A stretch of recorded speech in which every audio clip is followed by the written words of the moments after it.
মসজিদের মধ্যে ঢুকে আল্লাহ রাসূল বলতেন, আমি আশ্রয় চাই মহান রবের নিকট, আউযু বিল্লাহিল আযীম ওয়াবিওয়াজহিল কারীম, করুণাময় সত্তার নিকট আশ্রয় চাচ্ছি, অসুলতানিহিল কদীম, শাশ্বত সার্বভৌমত্ব শক্তির উপর, শক্তির নামে আশ্রয় চাচ্ছি, মিনাশ শাইতানির রাজীম, শয়তানের ওয়াসওয়াসা থেকে। বিসমিল্লাহি ওয়াসসালাতু ওয়াসসালামু আলা রাসূলিল্লাহ, আল্লাহর নামে প্রবেশ করছি, দুরূদ ও সালাম পেশ করছি রাসূলুল্লাহ সাল্লাল্লাহু আলাইহি সাল্লামের উপর। আল্লাহুম্মা ইফতাহ লি আবওয়াব রাহমাতিক, হে আল্লাহ আপনি আমাকে আমার জন্য আপনার রহমতের দরজাকে উন্মুক্ত করে দিন। সুবহানাল্লাহ। কোন ঘরে গেলে রহমত পাবো? আল্লাহর ঘর মসজিদ আছে। আল্লাহুম্মা ইফতাহ লি আবওয়াব রাহমাতিক, আল্লাহ তুমি আমার জন্য খুলে দাও। আল্লাহুম্মা ইফতাহ লি আবওয়াব রাহমাতিক, রহমতের দরজা, রহমতের ধার আমার জন্য উন্মুক্ত করে দাও। সালাতে একটু যদি লম্বা হয়, রুকু সেজদা যদি একটু বেশি লম্বা হয়ে যায়, আমরা ইমামকে ধমক দেওয়া শুরু করে দেই, অথচ চার স্টলে গিয়ে 1 ঘন্টা বসে থেকে গল্প করতেছি, আজে বাজে গল্প। আমাদের বৈশিষ্ট্যগুলো হলো এরকম। আপনার মর্যাদা আল্লাহ দিবে না, আল্লাহ আপনাকে ক্ষমা করবে না। সাবধান হয়ে যান, আল্লাহর ঘর মসজিদে আসতে হবে মনোযোগের সাথে, ইবাদতের উদ্দেশ্যে, আল্লাহর জন্য। আর যদি এর বিপরীত হয় তাহলে মর্যাদাও পাবেন না, সম্মান আসবে না, আল্লাহ আপনাকে ক্ষমা করবেন না। আপনি যেমন ঠাট্টা করেছেন, আল্লাহ আপনার সাথে ঠাট্টা করবে। সাবধান। উপস্থিত সম্মানিত মুসল্লিয়ান ইকরাম, সর্বপ্রথম সে মহান রব্বুল আলামিনের শুকরিয়া আদায় করছি, যে মহান রব্বুল আলামিন আমাদেরকে সপ্তাহের শ্রেষ্ঠ দিনে আল্লাহর কাছে সবচাইতে যেই দিনটি বেশি প্রিয়, এই দিনে মসজিদে আসার মতো সুযোগ করে দিয়েছেন, যিনি পরম করুণাময়, যিনি অসীম দয়ালু, যিনি বিচার দিবসের মালিক, সমগ্র সৃষ্টি জগতের সেই মহান রব্বুল আলামিনের প্রতি প্রশংসা জ্ঞাপন করছি। সকলে বলি আলহামদুলিল্লাহ। দুরূদ ও সালাম পেশ করছি মানবতার আদর্শ, মানবতার পথ প্রদর্শক, মানবতার নেতা, মানবতার শিক্ষক সাইয়্যিদিনা মুহাম্মাদুর রাসূলুল্লাহ সাল্লাল্লাহু আলাইহি ওয়াসাল্লামের প্রতি। সম্মানিত উপস্থিতি, মুহররম মাসের 8 তারিখ। মুহররম মাস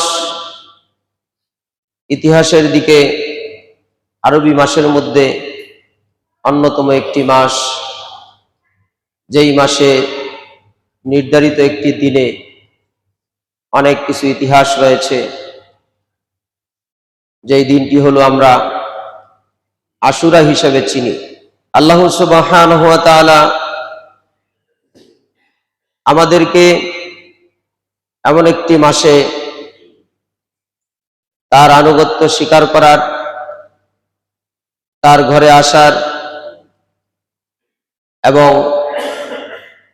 আল্লাহর শুকরিয়া আদায় করার সুযোগ দিয়েছেন। মহান রব্বুল আলামিনের দরবারে শুকরিয়া আদায় করছি, আলহামদুলিল্লাহ। সম্মানিত উপস্থিতি,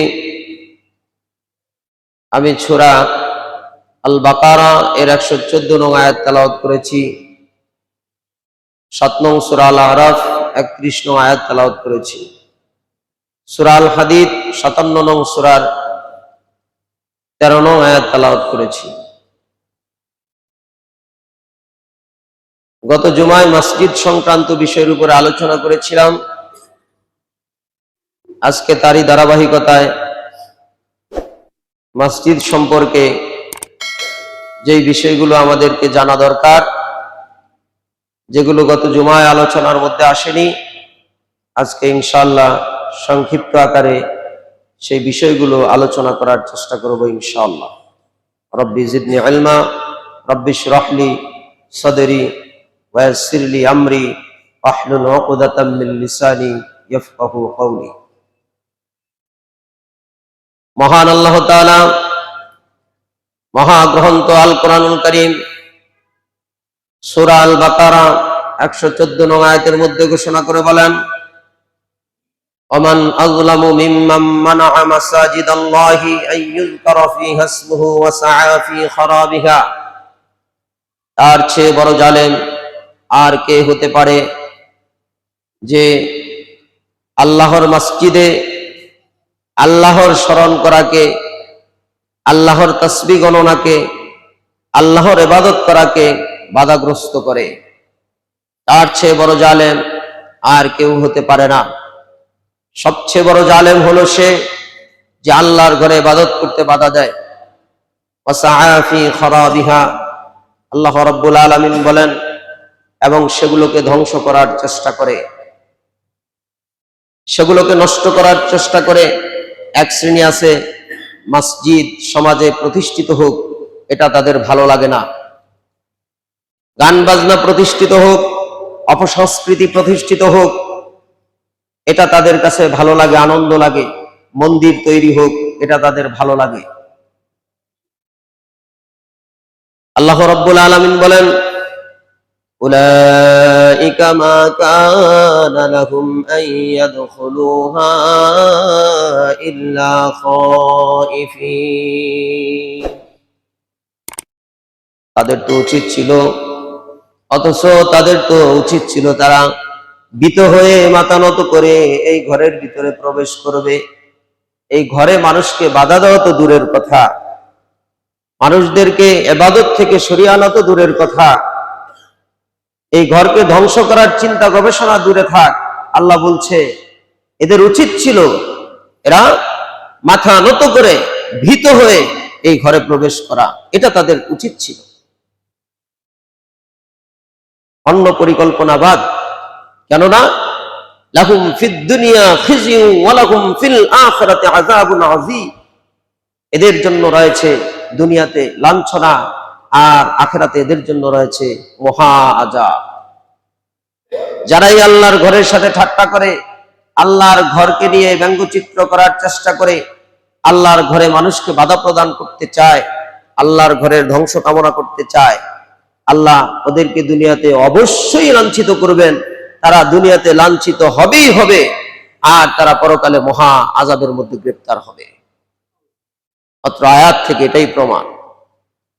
ইতিপূর্বে যুগে যুগে যারা করেছে প্রত্যেকেই, আপনারা দেখেন, আপনাদের সমাজে বিশ্লেষণ করে দেখেন, যারাই মসজিদ মাদ্রাসার বিরুদ্ধে ছিল, যারাই আল্লাহর ঘরের বিরুদ্ধে ছিল, তারা কিন্তু দুনিয়াতে লাঞ্ছিত হয়ে তারপরে এমন এক অবস্থায় মৃত্যুবরণ করেছে দেখলেই মনে হচ্ছে যেন সে জাহান্নামী। এমন এক শ্রেণীর সমাজে আমরা যদি একটু খোঁজ করি দেখতে পাবো। আমরা সাবধান হব আজকের আলোচনা থেকে, আমরা কখনো আল্লাহর ঘরের বিরোধিতা করব না। আমরা কখনো কেউ আমাদের সামনে আল্লাহর ঘরের ব্যাপারে যদি বাধাগ্রস্ত করে তাদেরকে আমরা ছেড়ে দেব না, তাদেরকে সাবধান করব, তাদের ব্যাপারে আমরা কঠোরভাবে আল্লাহর পক্ষ হয়ে কথা বলার চেষ্টা করব, পিছনে ফিরে যাব না। আমি আপনি আল্লাহর ঘরের ইবাদত করি আর তারা অন্যায় করবে এটা দেখে আমি আপনি ভয় পেয়ে সরে যাব, এটা হতে পারে না। আমরা কাকে ভয় করব? ওয়ালাম ইয়াখশা ইল্লাল্লাহ, সূরা তাওবার মধ্যে আল্লাহ বলেছেন, যারা আল্লাহর ঘর দেখাশোনা করে, এই ঘরে ইবাদত করে, এই ঘরে দায়িত্ব নেয়, এই ঘরে আনুগত্য প্রকাশ করে আল্লাহর, ওই লোকগুলো চারটি বৈশিষ্ট্যের অন্যতম একটি বৈশিষ্ট্য হলো আলাম ইয়াখশা ইল্লাল্লাহ, তারা আল্লাহ ছাড়া অন্য কাউকে ভয় করে না। তাহলে আমরা আল্লাহকে ছাড়া এই সমস্ত জুলুমবাজদেরকে, জালেমদেরকে কখনো ভয় করতে পারি না। যারাই বাধা প্রদান করবে, যেখানে মসজিদের প্রতি আক্রমণ করার চেষ্টা করবে, সেখানে আমরা প্রতিহত করার চেষ্টা করব। সম্মানিত উপস্থিতি, এটা আমাদের ইমানের দায়িত্ব। আমরা যদি না করি, আল্লাহর দরবারে আমাদেরকে জবাব দিতে হবে।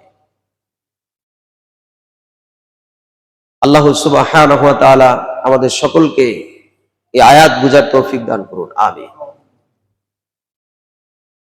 7 নং সূরা আল আরাফ 31 নং আয়াতে মহান আল্লাহ তাআলা বলেন, ইয়া বানি আদম খুযু যিনাতাকুম ইনদা কুল্লি মসজিদ, হে বনি আদম, তোমরা প্রত্যেক সালাতের সময় সুন্দর পোশাক পরিচ্ছদ পরিধান করো।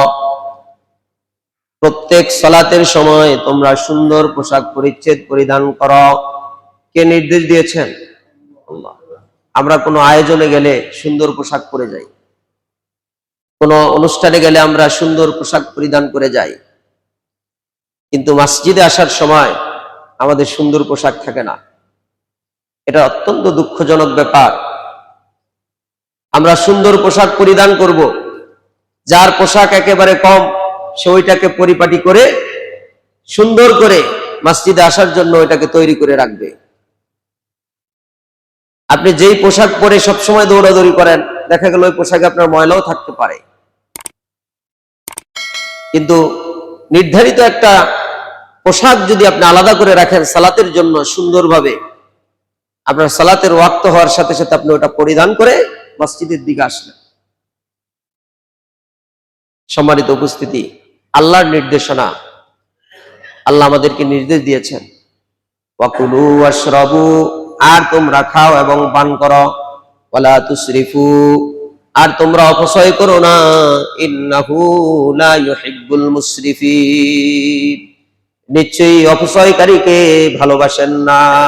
নিশ্চয়ই আল্লাহ অপচয়কারীকে ভালোবাসেন না, পছন্দ করেন না।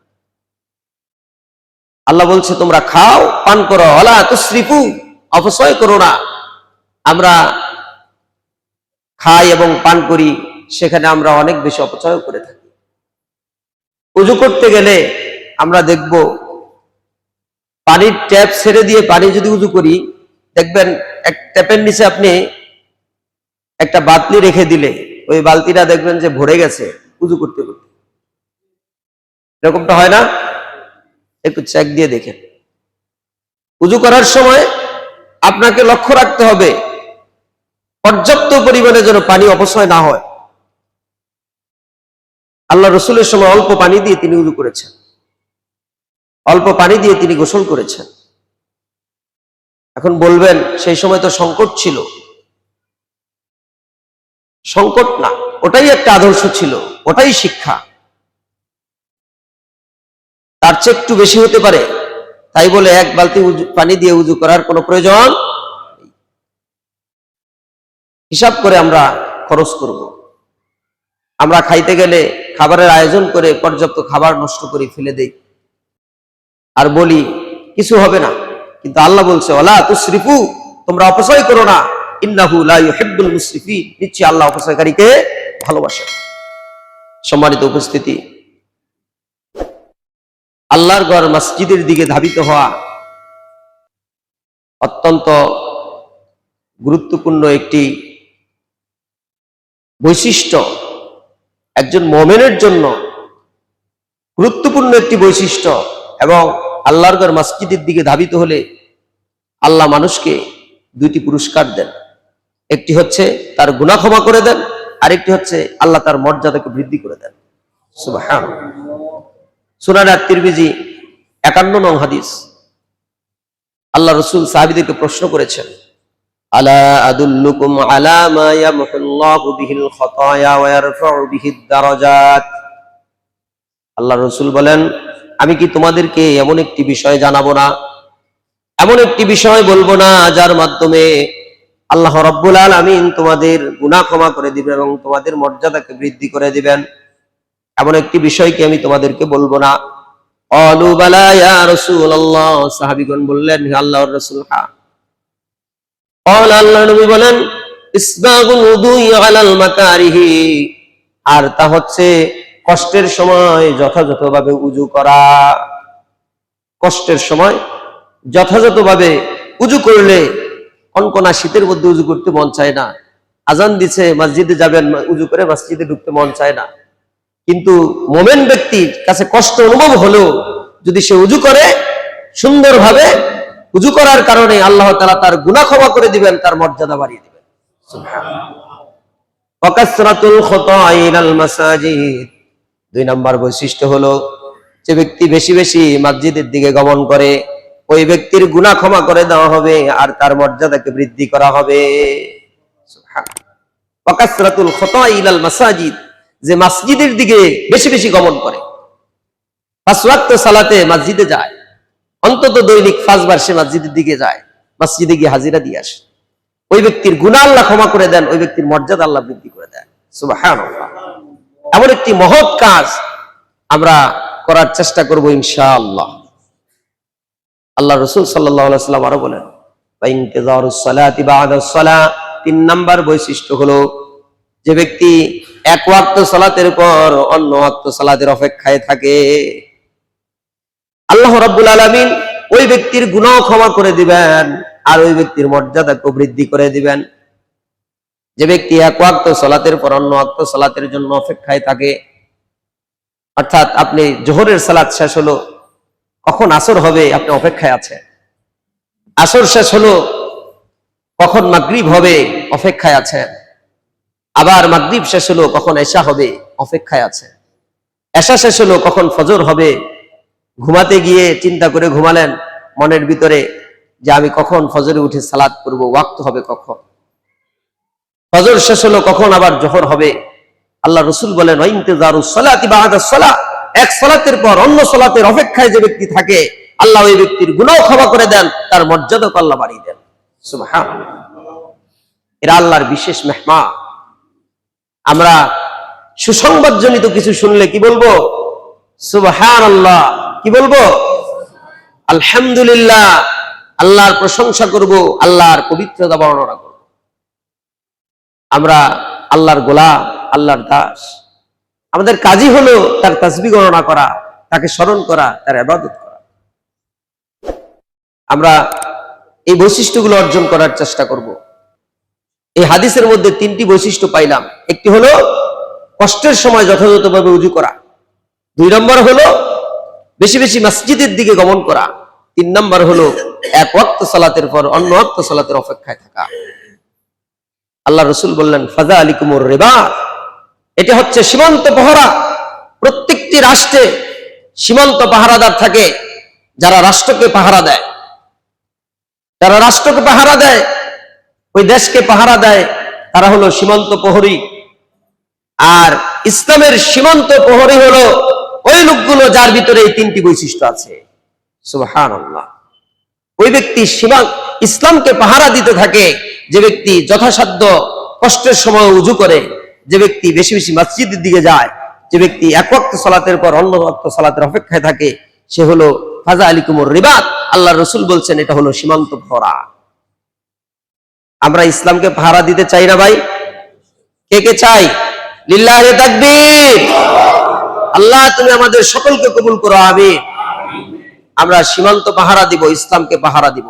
আমরা এই তিনটি বৈশিষ্ট্য অর্জন করব ইনশাআল্লাহ। ওয়াজ বেশি শোনার দরকার নাই, অল্প ওয়াজে, অল্প বক্তব্যেই, অল্প কথার মধ্যে যদি আমি গ্রহণ করে নিতে পারি, এটাই আমার জন্য নাজাতের ব্যবস্থা হয়ে যাবে। আখলিস দীনাকা ইয়াকফিকাল আমালুল কালী।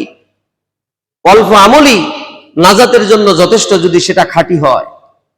আমরা সহিহ হাদিসের আলোকে অল্প শিখবো, জানবো, এটাই আমরা আমল করব। বেশি শিখতে গিয়ে আমরা দেখা গেল কি সব ভুলে যাই। আজে বাজে শিক্ষার চাইতে সঠিক শিক্ষাটা অল্প হলো যথেষ্ট। সম্মানিত উপস্থিতি, সহিহুল বুখারীর 647 নং হাদিস, আল্লাহ রাসূল সাল্লাল্লাহু আলাইহি ওয়াসাল্লাম বলেন ইযা তাওয়াদ্দাআ ফাআহসানাল উদুআ সুম্মা খারাজা ইলাল মাসজিদ লা ইখরিজুহু ইল্লা আস-সালাহ। আল্লাহর নবী বলেন, যখন কেউ সুন্দরভাবে উযু করে, সুন্দর করে উত্তম রূপে উযু করে, তারপর শুধুমাত্র সালাতের উদ্দেশ্যে মসজিদের দিকে যায়, লাম ইয়াখতু খাতওয়াতান, আল্লাহর নবী বলেন ওই ব্যক্তির প্রতিটি পদক্ষেপের বিনিময়ে আল্লাহ একটি করে মর্যাদাকে বৃদ্ধি করে দেন আর একটি করে গুনাহ ক্ষমা করে দেন। সুবহানাল্লাহ। ওই ব্যক্তির মর্যাদাকে আল্লাহ বৃদ্ধি করে দেন যে ব্যক্তি সুন্দরভাবে উত্তম রূপে উযু করে এরপরে মসজিদের দিকে গমন করে। আল্লাহ তার মর্যাদা বাড়িয়ে দেন, তার ইজ্জত বাড়িয়ে দেন, সম্মান বাড়িয়ে দেন, আর ওই ব্যক্তির গুনাহ আল্লাহ ক্ষমা করে দেন। সুবহানাল্লাহ। আমরা সম্মানের জন্য মানুষের মাঝে কত জুলুম করি সমাজে, ইজ্জতের জন্য, আমাদের মর্যাদার জন্য। মর্যাদা কোথায় পাওয়া যায়?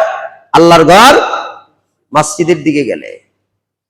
আগের হাদিসের মধ্যে আমরা বুঝতে পারলাম আল্লাহ রাসূল ওই তিনটা বৈশিষ্ট্যের মধ্যে বলার আগে বলছেন, আমি কি তোমাদেরকে এমন একটি বিষয় জানাবো না যার মাধ্যমে আল্লাহ তোমাদেরকে ক্ষমা করে দিবেন, তোমাদের মর্যাদাকে বাড়িয়ে দিবেন। তারপরে তিনটি বৈশিষ্ট্য বললেন। তাহলে বোঝা যায় আল্লাহর ঘর মসজিদের দিকে গমন করলে, আল্লাহর ঘর মসজিদের দিকে গেলে, সুন্দরভাবে উযু করলে আল্লাহ সমাজে ওই ব্যক্তির দুনিয়া এবং আখিরাত উভয় জায়গায় আল্লাহ তার মর্যাদা বাড়িয়ে দেন। সুবহানাল্লাহ। তাহলে আমরা কোন ঘরের দিকে বেশি বেশি আসবো? আল্লাহর ঘর মসজিদের দিকে। আমরা এই ঘর থেকেই বেশি বেশি দূরে থাকার চেষ্টা করি, এই ঘর থেকেই বেশি দূরে থাকি। অন্য সকল ঘর তার আমাদের কাছে ভালো লাগে, এই ঘর বেশি ভালো লাগে না। একটু যদি দেরি হয়ে যায়, সালাতে একটু যদি লম্বা হয়, রুকু সেজদা যদি একটু বেশি লম্বা হয়ে যায়, আমরা ইমামকে ধমক দেওয়া শুরু করে দিই। অথচ চার স্টলে গিয়ে 1 ঘন্টা বসে থেকে গল্প করতেছি, আজে বাজে গল্প। আমাদের বৈশিষ্ট্যগুলো হলো এরকম। আপনার মর্যাদা আল্লাহ দিবে না, আল্লাহ আপনাকে ক্ষমা করবে না। সাবধান হয়ে যান। আল্লাহর ঘর মসজিদে আসতে হবে মনোযোগের সাথে, ইবাদতের উদ্দেশ্যে, আল্লাহর জন্য। আর যদি এর বিপরীত হয় তাহলে মর্যাদাও পাবেন না, সম্মানও আসবে না, আল্লাহ আপনাকে ক্ষমা করবেন না। আপনি যেমন ঠাট্টা করেছেন, আল্লাহ আপনার সাথে ঠাট্টা করবে। সাবধান। এর জন্য আল্লাহর ঘরের ভিতরে আল্লাহর সন্তুষ্টির জন্য আন্তরিকতার সাথে আসতে হবে আমাদের। সম্মানিত উপস্থিতি, আল্লাহ রাসূল সাল্লাল্লাহু আলাইহি ওয়াসাল্লাম যখন আল্লাহর ঘরের দিকে ধাবিত হতেন, আল্লাহ রাসূল বলতেন, আল্লাহুম্মা জাআল ফি কলবি নূরান ওয়া ফি লিসানি নূরান ওয়াজআল ফি সামঈ নূরান ওয়াজআল ফি বাসারি নূরান ওয়াজআল মিন খালফি নূরান ওয়া মিন আমামি নূরান ওয়া মিন ফাওকি নূরান ওয়া মিন তাহতি নূরান আল্লাহুম্মা আ'তিনি নূরান। আল্লাহ রাসূল বলেন, আল্লাহুম্মা জাআল ফি কলবি নূরা, হে আল্লাহ তুমি আমার কলবের মধ্যে, আমার অন্তরের মধ্যে আলো তৈরি করে দাও, নূর তৈরি করে দাও। ওয়াজআল ফি সামঈ নূরা ওয়াজআল আল্লাহুম্মা জাআল ফি কলবি নূরা ফি লিসানি নূরা, তুমি আমার শ্রবণ শক্তিতে নূর দিয়ে দাও, তুমি আমার জিহ্বার মধ্যে নূর দিয়ে দাও। ওয়াজআল ফি সামঈ নূরা, তুমি আমার কর্ণের মধ্যে নূর দিয়ে দাও। ওয়াজআল ফি বাসারি নূরা, তুমি আমার চক্ষুসমূহের মধ্যে নূর দিয়ে দাও। ওয়াজআল মিন ফাওকি নূরা ওয়াজআল মিন খালফি নূরা ওয়া মিন আমামি নূরা, তুমি আমার পিছনে নূর দিয়ে দাও, আমার সামনে নূর দিয়ে দাও। ওয়াজআল মিন ফাওকি নূরা ওয়া মিন তাহতি নূরা, তুমি আমার উপরে নূর দিয়ে দাও, আমার নিচে নূর দিয়ে দাও। আল্লাহুম্মা আ'তিনি নূরা, আল্লাহ তুমি আমার সমস্ত শরীরের মধ্যে আলো দিয়ে দাও। আল্লাহ রাসূল এই কথা বলতে বলতে মসজিদের দিকে গমন করতেন। তাহলে যেই ঘরের দিকে গেলে আলো পাওয়া যাবে, সেই ঘরের নাম কি? মসজিদ। এই মসজিদের দিকে আমরা যাব, দোয়া করব, আল্লাহর কাছে নূর চাইবো, আলো চাইবো।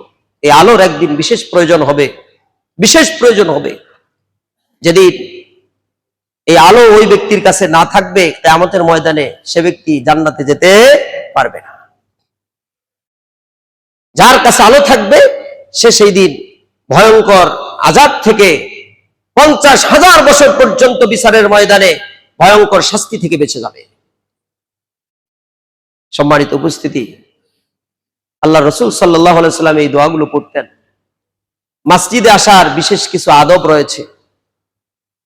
আমরা মসজিদে আসি, এই আদবগুলো আমরা রক্ষা করি না। আল্লাহ রাসূল যখন মসজিদে প্রবেশ করতেন, ডান পা দিয়ে প্রবেশ করতেন। আমরা প্রবেশ করার সময় কোন পা দিয়ে ঢুকি? আমি মাঝে মধ্যে এখানে বসে দেখি অনেক মানুষই এমন আছে, এতটাই বেহুশ, বাম পা দিয়ে প্রবেশ করে, আবার বের হওয়ার সময় ডান পা দিয়ে বেরিয়ে যায়। আমরা ডান পা দিয়ে প্রবেশ করব, আল্লাহ রাসূল ডান পা দিয়ে প্রবেশ করেছেন, এটা মসজিদের আদব। এরপরে মসজিদের মধ্যে ঢুকে আল্লাহ রাসূল বলতেন, আউযু বিল্লাহিল আযীম ওয়া বিওয়াজহিল কারীম ওয়া সুলতানিহিল কদীম মিনাশ শাইতানির রাজীম, বিসমিল্লাহি ওয়াস সালাতু ওয়াস সালামু আলা রাসূলিল্লাহ, আল্লাহুম্মা ইফতাহ লি আবওয়াবা রাহমাতিক। আল্লাহ রাসূল এই দোয়া পড়তেন। আমি আশ্রয় চাই মহান রবের নিকট, আউযু বিল্লাহিল আযীম ওয়া বিওয়াজহিল কারীম, করুণাময় সত্তার নিকট আশ্রয় চাচ্ছি।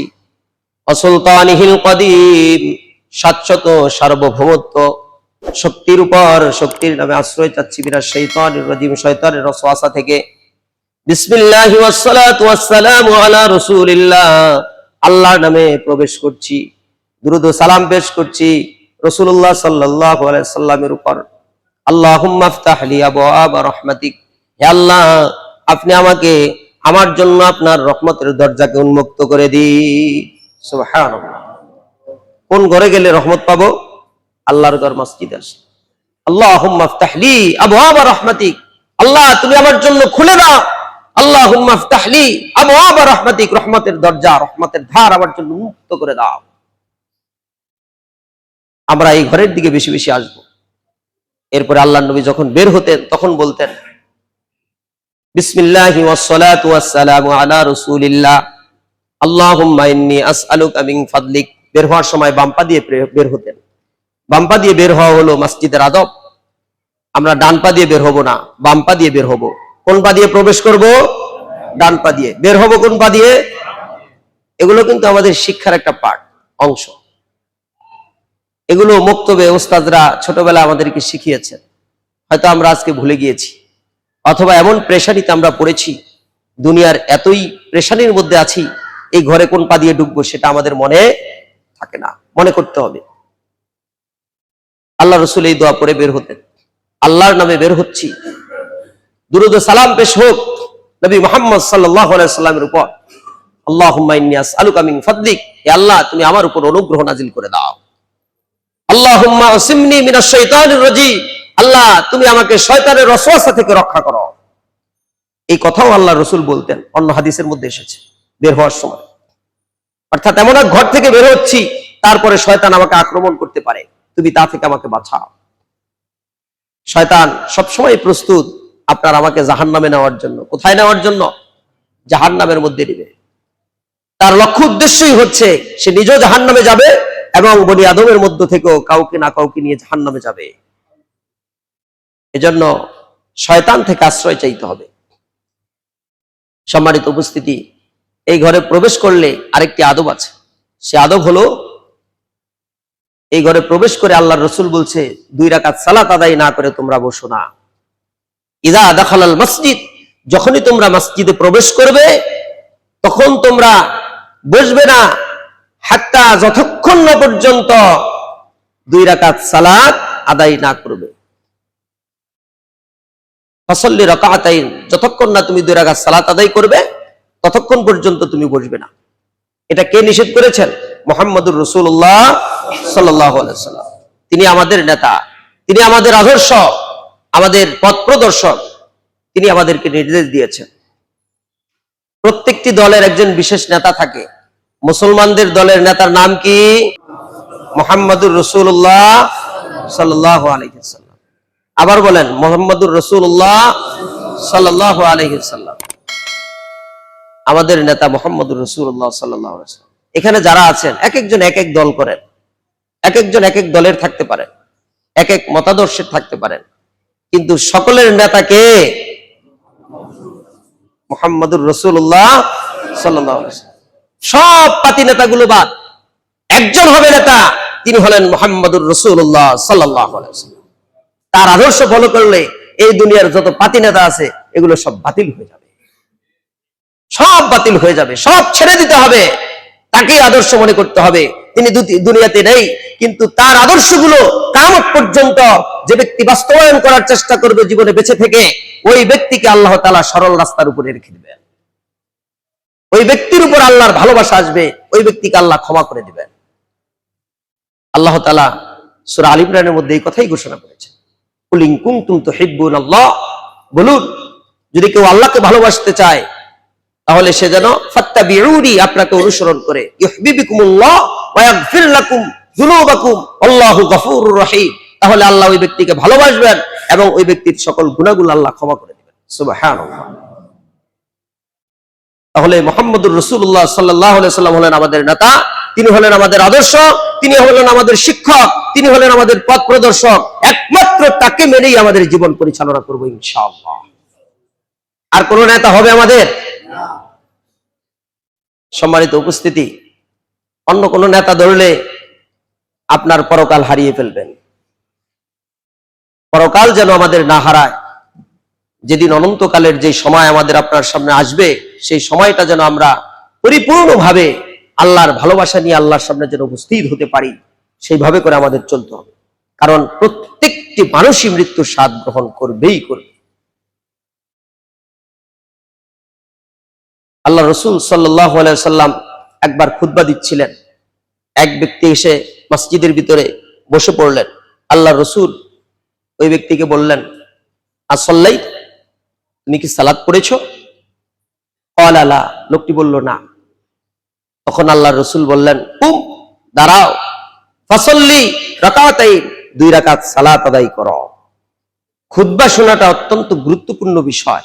খুতবার সময় কেউ কাউকে নির্দেশনা দিতে পারবে না, কেউ কাউকে একজন কথা বলে আরেকজন তাকে নিষেধ করতে পারবে না পর্যন্ত। এমন একটা সময়, অত্যন্ত দামি একটি ক্লাস। এই ক্লাসের মধ্যে কেউ এদিক সেদিক করতে পারবে না, অমুকে বলতে পারে এই এই চুপ থাকো চুপ থাকো, এই বলার অধিকার নাই। একমাত্র ইমাম সাহেব, খতিব সাহেবই বলবে। এমন সময় পর্যন্ত যে ব্যক্তি মসজিদে প্রবেশ করলো, আল্লাহ রসুল ওই ব্যক্তিকে দেখলেন বসে পড়লো, মসজিদের আদব রক্ষা করলো না, হক আদায় করলো না, এই জন্য ওই ব্যক্তিকে আল্লাহ রসুল দাঁড়াতে বললেন। এরপরে বললেন 2 রাকাত সালাত আদায় করো। তাহলে অত্র এই হাদিস থেকে বোঝা যায় কি, আমার আপনার মসজিদগুলোতে, আমাদের দুনিয়াতে মসজিদগুলোতে এইভাবে করে লাল বাতি জ্বালিয়ে দিয়ে ইমাম সাহেব খুতবা দিতে থাকে, বক্তব্য দিতে থাকে, আর সবাই এসে এসে সুন্দর করে বসে, যতক্ষণ লাল বাতি জ্বলবে ততক্ষণ সালাত পড়ার দরকার নাই। এই আদর্শ মুহাম্মদুর রাসূলুল্লাহ সাল্লাল্লাহু আলাইহি সাল্লামের হতে পারে না। তিনি আদর্শ কখনো কোথাও শিখান নাই। পৃথিবীতে আসমানের নিচে আর জমিনের উপরে একটি হাদিস এই ব্যাপারে নেই যে সালাত আদায় খুতবা চলাকালীন অবস্থায় লাল বাতি জ্বালিয়ে দিয়ে নিষিদ্ধ করা হবে। এ ব্যাপারে আল্লাহর রাসূলের পক্ষ থেকে সহিহ হিসাবে, সহিহ সনদে একটি হাদিসও এই আসমানের নিচে জমিনের উপরে কেউ দেখাতে পারবে না। শুধু ইজমা করে যে এখানে এই খুতবা শোনাটা ওয়াজিব, এজন্য এটা সুন্নাত সালাত, এটা পড়ার প্রয়োজন নেই, এই রকম ধারণা ভিত্তিক ইজমা কিয়াস করে তারপরে এই আমলটা মানুষের মাঝে প্রচার করা হচ্ছে। এ থেকে আমাদের বিরত থাকতে হবে। যখনই আমরা মসজিদে প্রবেশ করব তখনই আমরা 2 রাকাত সালাত আদায় করব। যখনই মসজিদে ঢুকবো তখনই মসজিদের হক আদায় করব। পারবো না ভাই ইনশাআল্লাহ? এই যে এখানে অনেকে এসে বসে পড়েছেন, আপনারা সালাত পড়েননি, আপনারা কিন্তু গুনাহগার হচ্ছেন। কিয়ামতের ময়দানে আপনাদের কাছে, আপনাদের ব্যাপারে এই আল্লাহর ঘর মসজিদ তার হক বর্ণনা করবে, তার হকের কথা বলবে, আমার হক আদায় করতো না। আপনি যে ঘরে এসেছেন তার আদব রক্ষা না করলে সেও আল্লাহর দরবারে সেদিন কথা বলবে। এজন্য আমাদেরকে মসজিদে প্রবেশ করলে 2 রাকাত সালাত আদায় করতে হবে, এটা মসজিদের আদব। সম্মানিত উপস্থিতি, আল্লাহ রাসূল সাল্লাল্লাহু আলাইহি ওয়াসাল্লাম বলেছেন, বাশশিরিল মাশাঈনা ফি যুলামি ইলাল মাসাজিদ। যে ব্যক্তি অন্ধকার রাতে, অন্ধকারের মধ্যে যখন সূর্য অস্তমিত হয়ে যায়, এরপরে যে ব্যক্তি মসজিদের দিকে গমন করে, ওই ব্যক্তি কিয়ামতের ময়দানে আল্লাহ রাসূল বলছেন তার জন্য পূর্ণ নূরের, পূর্ণ আলোর সুসংবাদ তাকে দান করে দাও। সুবহানাল্লাহ। যে ব্যক্তি রাতের বেলা মসজিদের দিকে আসে, অর্থাৎ এশা এবং ফজর, এশা এবং ফজরের সালাতে যে ব্যক্তি মসজিদের দিকে গমন করে, আল্লাহ রাসূল বললেন ওই ব্যক্তির জন্য পূর্ণ নূরের সুসংবাদ দিয়ে দাও, কিয়ামতের দিন তাকে পূর্ণ নূর দেওয়া হবে। সুবহানাল্লাহ। সহিহুল বুখারী 721 নং হাদিসের মধ্যে আল্লাহ রাসূল সাল্লাল্লাহু আলাইহি ওয়াসাল্লাম বলছেন, যদি মানুষ জানতো যে আউয়াল ওয়াক্তে সালাত আদায় করার কি ফজিলত রয়েছে, তাহলে মানুষের জন্য প্রতিযোগিতা করে হলেও প্রথমে অর্থাৎ যখন ওয়াক্ত শুরু হয় তখনই সালাতে অ্যাটেন্ড করার জন্য তারা প্রস্তুতি গ্রহণ করত। যদি প্রতিযোগিতা প্রয়োজন হতো, প্রতিযোগিতাও তারা করত। আল্লাহ রাসূল বলছেন, যদি লোকেরা জানতো যে এশা এবং ফজরের সালাতের কি ফজিলত রয়েছে, তাহলে তারা হামাগুড়ি দিয়ে হলো মসজিদের দিকে গমন করত, জামাতে অ্যাটেন্ড করত। আল্লাহ রাসূল এই হাদিসের মধ্যে আরো বলেছেন, যদি লোকেরা জানতো যে সামনের কাতারে কি ফজিলত রয়েছে, তাহলে তারা লটারি করলো, লটারির মাধ্যমেও যদি হতো তারপরেও সামনের কাতারে অ্যাটেন্ড করার চেষ্টা করত। সুবহানাল্লাহ বলবেন না? সামনের কাতারে আল্লাহর পক্ষ থেকে ফেরেশতারা রহমত এভাবে করে ছড়িয়ে দেয়। সুবহানাল্লাহ বলবেন না? আল্লাহর নির্দেশে সামনের কাতারে ইমাম থেকে শুরু করে রহমত ছড়িয়ে যায়। তাহলে এই জায়গায় আমাদের দাঁড়াতে হবে না ভাই? কিন্তু আমরা পিছে দাঁড়াই, আগে বের হয়ে যাব, সালাত শেষ, আগে চলে যাব, অপেক্ষায় থাকি। আপনার নিয়তি ঠিক নাই, আপনার ইবাদত আল্লাহ কিভাবে কবুল করবে? আল্লাহর ব্যাপারে মন মানসিকতা একসাথে এমন রাখতে হবে, একনিষ্ঠ রাখতে হবে আপনাকে, যাতে করে আল্লাহ সুবহানাহু ওয়া তাআলা আপনার আমার ইবাদতকে, আনুগত্যকে যেন কবুল করে নেন। সম্মানিত উপস্থিতি, আল্লাহ রসুল সাল্লাল্লাহু আলাইহি সাল্লাম আরো বলেন, আল্লাহর জিম্মাদারিত্বে 3 শ্রেণীর ব্যক্তি থাকবে। 3 শ্রেণীর ব্যক্তিকে আল্লাহ তাআলা তার জিম্মাদারির মধ্যে রাখবেন, তার দায়িত্বে রাখবেন। একজন হলো যে আল্লাহর জন্য জিহাদে বেরিয়েছে, আল্লাহর সন্তুষ্টির জন্য যুদ্ধ করতে বেরিয়েছে, আর ওই অবস্থায় যদি সে ব্যক্তি মারা যায়, আল্লাহ তাআলা তাকে জান্নাত দান করবেন, সুবহানাল্লাহ। আর যদি সে ফিরে আসে, তাকে পূর্ণ সওয়াব এবং গনিমতের সাথে আল্লাহ তাআলা বাড়িতে ফিরিয়ে দিবেন, সুবহানাল্লাহ। 2 নম্বর ব্যক্তি হলো যে ব্যক্তি জামাতে সালাত আদায় করার উদ্দেশ্যে মসজিদের দিকে বের হয়, আল্লাহ তাআলা তাকে জিম্মাদারিত্বের মধ্যে নেন। ওই অবস্থায় যদি সে ওই রাস্তায় ওই সময় ওখানে গিয়ে যদি সে মারা যায়, আল্লাহ রসুল বললেন তার জন্য আল্লাহ তাআলা তাকে জান্নাত দান করে দিবেন, সুবহানাল্লাহ। আর যদি সে বেঁচে বাড়িতে ফিরে, তাহলে পূর্ণ সওয়াব এবং তাকে গনিমতের সওয়াব দিয়ে আল্লাহ তাআলা তার বাসায় প্রবেশ করিয়ে দিবেন, সুবহানাল্লাহ। সে গনিমত পাবে, সওয়াবও পাবে। 3 নম্বর ব্যক্তি হলো যে ব্যক্তি তার বাড়িতে গিয়ে প্রবেশের সময় সালাম দেয়, আসসালামু আলাইকুম ওয়া রাহমাতুল্লাহ। ওই ব্যক্তিকেও আল্লাহ তাআলা তার নিরাপত্তার মধ্যে, আল্লাহ তাআলা তার দায়িত্বের মধ্যে রেখে দেন, সুবহানাল্লাহ। তাহলে আমরা বাসায় গিয়ে কি বলবো? সবাই বলেন, জোরে বলেন, কি বলবো? এগুলো আমাদের শিক্ষা, এই খুতবাটাই শিক্ষা, এটাই একটা ক্লাস। আজেবাজে বক্তব্যের চাইতে আলেমরা আজেবাজে কথা আমাদেরকে শোনায়, কিচ্ছা কাহিনী বলে, সঠিক কথা আমাদের শিখায় না। আমরা আজকে এই জন্য ইবাদত থেকে অনেক পিছিয়ে আছি। সালাম যে ঘরে গিয়ে প্রবেশ করে সালামকে দিতে হবে, এটা আমাদের অনেকের জানা নাই, বা জানা থাকলো এটা আমাদের মনে পড়ে না। আমরা বাসায় ঢুকলে কি করব? না লজ্জা লাগবে? স্ত্রীকে গিয়ে সালাম দেব, বাচ্চা কাচ্চাদেরকে গিয়ে বাসায় যে সালাম দেব, এটা হইতে পারে? লজ্জা লাগে না অনেকের? লজ্জা যেন না লাগে, সালাম দেব, তাহলে আল্লাহ নিরাপত্তা রাখবেন। অত্র হাদিস থেকে বোঝা যায় যে এই 3টি আমল যে ব্যক্তি করবে, যার ভিতরে এই 3টি বৈশিষ্ট্য থাকবে, এই 3টি বৈশিষ্ট্যের অধিকারী লোকদেরকে আল্লাহ তাআলা তার জিম্মাদারিত্বের মধ্যে রেখে দেন। এর মধ্যে অন্যতম এক ব্যক্তি হলো যে ব্যক্তি আল্লাহর ঘর মসজিদে ইবাদতের উদ্দেশ্যে, সালাত আদায় করার উদ্দেশ্যে আসে, আল্লাহ তাকে তার জিম্মাদারিত্ব দিয়ে নেন, সুবহানাল্লাহ। তাহলে আমরা আল্লাহর ঘর মসজিদে আল্লাহর ইবাদতের উদ্দেশ্যে প্রবেশ করব। সম্মানিত উপস্থিতি, মসজিদ সংক্রান্ত আরো অসংখ্য অগণিত আলোচনা রয়েছে, করলে শেষ হবে না, অনেক আলোচনা রয়েছে। আজকের আশুরার উদ্দেশ্যে কিছু কথা না বললেই নয়, এজন্য সে আলোচনাকে স্থগিত করে আশুরা সম্পর্কে কিছু আলোচনা করার চেষ্টা করছি। সম্মানিত উপস্থিতি, আমরা আশুরা শব্দ দ্বারা কি বুঝি? আশুরা শব্দটি একটি আরবি শব্দ, যা আশারা থেকে এসেছে। আশারা শব্দের অর্থ হচ্ছে 10। আরবিতে আশারা, 10কে আশারা বলা হয়। এই আশারা থেকে আশুরা শব্দটি এনে এই দিনটিকে বলা হয়েছে 10ম দিন, আশুরা, 10ম দিন। মুহররমের 10 তারিখে একটি অনেক ঘটনাই ঘটেছে, এর মধ্যে অন্যতম উল্লেখযোগ্য একটি ঘটনা হলো, যেমন ফিরআউনের হাত থেকে আল্লাহ তাআলা মূসা আলাইহিস সালামকে রক্ষা করেছেন। ইবনে আব্বাস রাদিয়াল্লাহু তাআলা আনহু থেকে বর্ণিত, তিনি বলেন, রাসূলুল্লাহ সাল্লাল্লাহু আলাইহি ওয়াসাল্লাম যখন মদিনায় প্রবেশ করলেন, মদিনায় হিজরত করে আসার পরে আল্লাহ রসুল দেখলেন ইহুদিরা একটি দিন উদযাপন করছে, ওই দিনে একটি সিয়াম পালন করছে। আল্লাহ রসুল জিজ্ঞাসা করলেন, এই দিনটি কি? তখন তাদের পক্ষ থেকে আল্লাহ রসুলকে জানানো হলো, এটি হলো একটি পুণ্যময়, কল্যাণময় দিন, যেদিন আল্লাহ তাআলা মূসা আলাইহিস সালামকে তাদের শত্রুদের পক্ষ থেকে, ফিরআউনের হাত থেকে আল্লাহ তাআলা রক্ষা করেছিলেন। এটা হলো সেই দিন। এজন্য মূসা আলাইহিস সালাম আল্লাহর শুকরিয়া আদায়ের জন্য এই দিনে সিয়াম আদায় করেছেন, আর সেটাই ইহুদিরা করছে। তখন আল্লাহ রাসূল সাল্লাল্লাহু আলাইহি ওয়াসাল্লাম বললেন, তোমাদের চাইতে মূসার ব্যাপারে আমরা বেশি হকদার, তোমাদের চাইতে মূসার ব্যাপারে আমরা বেশি হকদার, এজন্য আমরা ওই দিনে সিয়াম পালন করব। তখন মুহাম্মদ সাল্লাল্লাহু আলাইহি ওয়াসাল্লাম ওই দিনে নিজে সিয়াম রেখেছেন এবং সাহাবীদেরকে ওই দিনে সিয়াম রাখার নির্দেশ দিয়েছেন।